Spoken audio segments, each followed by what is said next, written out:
Health department मुर्दाबाद, health department मुर्दाबाद, CMO Udhampur मुर्दाबाद, सीएमओ उधमपुर मुर्दाबाद, डायरेक्टर मेडिकल मुर्दाबाद, डायरेक्टर मेडिकल मुर्दाबाद, बीएमओ पंचारी मुर्दाबाद, बीएमओ पंचारी मुर्दाबाद, बीएमओ पंचारी मुर्दाबाद।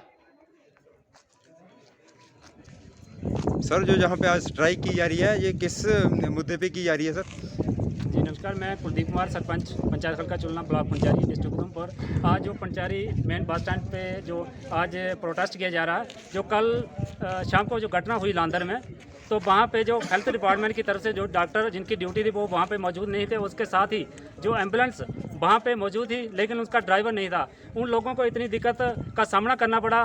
प्राइवेट गाड़ी को भगवान का शुक्र है कि प्राइवेट गाड़ी बस वहाँ पे थी, तो वहाँ पे बस पे उनको शिफ्ट किया गया आधे रास्ते तक। फिर वहाँ से पंचारी से एम्बुलेंस गई और वहाँ से उनको उधमपुर तक पहुँचाया गया।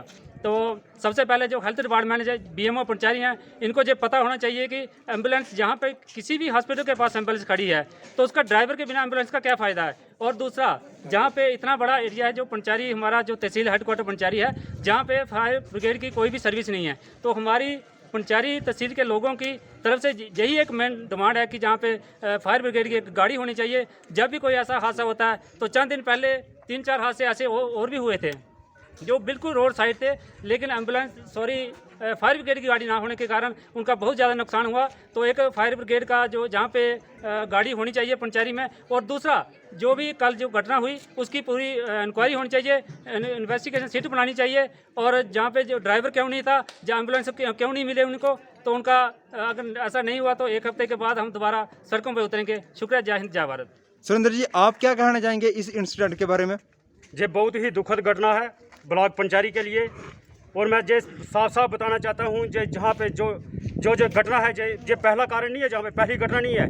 आज तक जो आग जलने की हत्या जो हुई है घटनाएं, ये लगभग 50 से 100 जहाँ पे मकान जले हुए हैं, जिनसे कम से कम 50% तो रोड साइड जहाँ पे फायर ब्रिगेड की अगर गाड़ी होती तो वो मकान भी बच सकते थे, लोग भी बच सकते थे, उनके जानवर भी बच सकते थे। लेकिन आज कुछ दिन पहले ही जहाँ से 5-6 मकान जो है रोड साइड बिल्कुल जलकर राख हो गए। लोगों की जितनी भी उन्होंने अपनी पूंजी जोड़ी हुई थी वो जल के राख हो गई।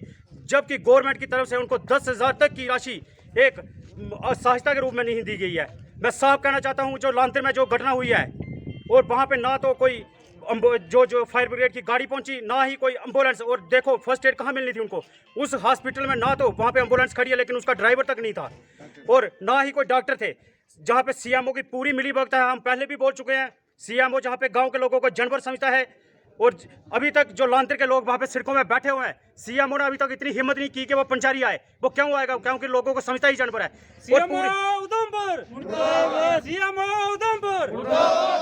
और अभी भी कोई डॉक्टर वहाँ पे कोई नहीं आया हुआ है। और आज बीएमओ साहब गए हुए हैं, जब इनको लगता है कि हम इनको थमा लेंगे, समझा लेंगे, लेकिन और जब भयंकर से भयंकर हादसा होने के बाद ही थोड़ी बहुत ही कोशिश करते हैं। लोग वहाँ पे सड़कों में बैठे, अभी तक कोई नहीं आया। मेरी डिपार्टमेंट से एलजी साहब से एक ही गुजारिश है, इसकी एसआईटी सीट बनाई जाए और पूरी इंक्वायरी हो। बीएमओ के अंडर साइन जो बीएमओ के जितने भी आते हैं, कैसे इनकी सैलरियाँ निकल रही हैं, वो नौकरी पे क्यों नहीं आते, पूरा को पूरा उनको सस्पेंड किया जाना चाहिए, डिसमिस कर देना चाहिए, उनको सजा मिलनी चाहिए पूरी बराबर। सर जो यहाँ पे जो पेशेंट बने थे रात को, जो पेशेंट हो गए आग की वजह से, तो उनको शिफ्ट करने में कितना टाइम लगा सर? उधमपुर रोड की क्या कंडीशन है? कहना चाहता हूँ, जो सीएमओ है और मेडिकल जो डायरेक्टर मेडिकल है, 15-15 सालों से उन्होंने एम्बुलेंस के ड्राइवर जहाँ पे बीएमओ बना के बैठाए हुए हैं, जबकि उनको फोन करो तो बोलते हैं कोई रोड पास नहीं है, क्योंकि ये हादसा हमारे साथ हुआ है। वो इंस्ट्रक्शन देते हैं दूसरों को। जब जितना भी स्टाफ है, ये इनकी रीशफल जो ओवर स्टेट जितनी भी पूरी रीशफलिंग होनी चाहिए। जो कोई काम नहीं करते, वो बंदा भी 4 साल से वहाँ पे बैठा हुआ है, 5 साल से वो उसने अपना घर बना के बैठा हुआ है। वो जब मर्जी करती है एम्बुलेंस चलाने आता है, जब मर्जी करती है एम्बुलेंस चलाने नहीं आता है वो। सर रोड की क्या समस्या थी? जो गाड़ी लेट हो गई जाने में, बोल रहे थे कि रोड की ज्यादा समस्या है, तो रोड के बारे में क्या करेंगे? जो डिस्ट्रिक्ट मैजिस्ट्रेट डीसी साहब हैं, जहाँ तो उनको कोई मानता ही नहीं है। वो रोज बोलती है मैं कभी उस गाँव में जा रही हूँ, कभी उस गाँव में जा रही हूँ, तो पंचारी का दौरा क्यों नहीं करती है वो आके? डीसी साहब को जेब नहीं मानते। डीसी साहब को मैं सख्त कहना चाहता हूँ, आप इन पर स्ट्रिक्ट एक्शन ली जाए। अगर रोड की कंडीशन अच्छी होती तो जो एम्बुलेंस 3 घंटे में पहुंची, वो 1.5 घंटे में उधमपुर पहुंच जाती और उन पेशेंटों को अच्छी सहूलत मिल जाती।